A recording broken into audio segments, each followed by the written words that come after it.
بسم اللہ الرحمن الرحیم۔ السلام علیکم ورحمۃ اللہ وبرکاتہ۔ امید کرتی ہوں کہ آپ سب خیریت سے ہوں گے۔ اللہ تعالیٰ آپ سب کو اپنے حفظ و امان میں رکھے، آمین۔ آج کا ہمارا موضوع محرم الحرام ہے۔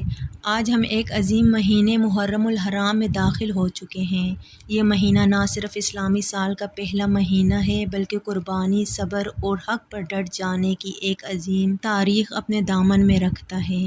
یہ دن نہ صرف نئے سال کی ابتدا ہے بلکہ اپنی زندگیوں پر غور و فکر کرنے کا ایک بہترین موقع بھی فراہم کرتا ہے۔ محرم الحرام اسلام کے 4 مقدس مہینوں میں سے ایک ہے جن کا ذکر قرآن مجید میں آیا ہے، یعنی اللہ تعالیٰ کے نزدیک مہینوں کی گنتی 12 ہے جن میں سے 4 حرمت والے مہینے ہیں۔ ان میں سے ایک محرم بھی ہے۔ محرم ہمیں یاد دلاتا ہے کہ زندگی کا ایک اور سال ختم ہو گیا۔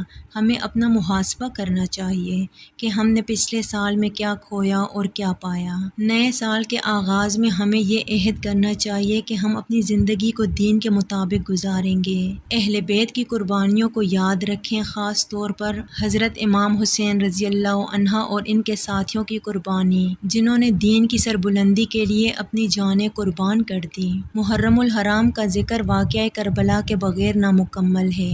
محرم ہمیں کربلا کی یاد دلاتا ہے، ایک ایسی قربانی کی یاد جو تاریخ میں سنہری حروف سے لکھی گئی، جو رہتی دنیا تک یاد رکھی جائے گی۔ یزید چاہتا تھا کہ وہ نبی کریم صلی اللہ علیہ وسلم کے دین کو مٹائے اور اپنے باطل نظام کو غالب کرے، لیکن حضرت امام حسین رضی اللہ عنہ نے فرمایا، موت عزت کے ساتھ بہتر ہے بنسبت ذلت کے ساتھ زندگی کے۔ حضرت امام حسین رضی اللہ عنہ نے یزید جیسے ظالم حکمران کے سامنے سر جھکانے کی بجائے حق کے لیے قربانی کو ترجیح دی۔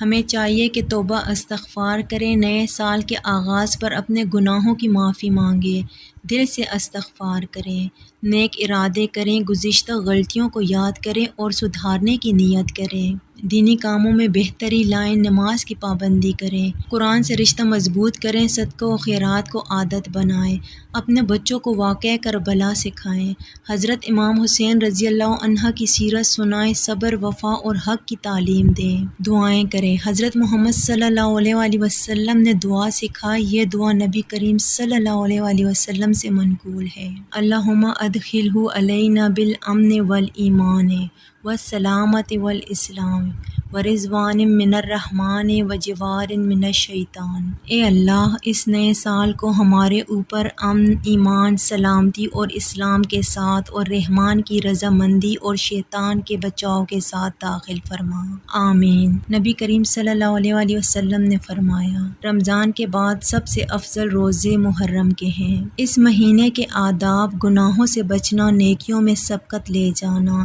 نفل روزے رکھنا خاص طور پر 9 اور 10 محرم کو، ظلم اور لڑائی جھگڑے سے مکمل پرہیز کرنا۔ قرآن مجید میں ارشاد باری تعالیٰ ہے، فَلَا تَظْلِمُوا فِيهِنَّ أَنفُسَكُمْ۔ ترجمہ: ان مہینوں میں اپنی جانوں پر ظلم نہ کرو۔ کربلا کا پیغام: حق کے لیے ڈٹ جانا، باطل کے سامنے نہ جھکنا، صبر، شجاعت، تقوی اور قربانی کی اعلیٰ مثال قائم کرنا، دین کے لیے سب کچھ قربان کر دینا چاہے جان ہی کیوں نہ چلی جائے۔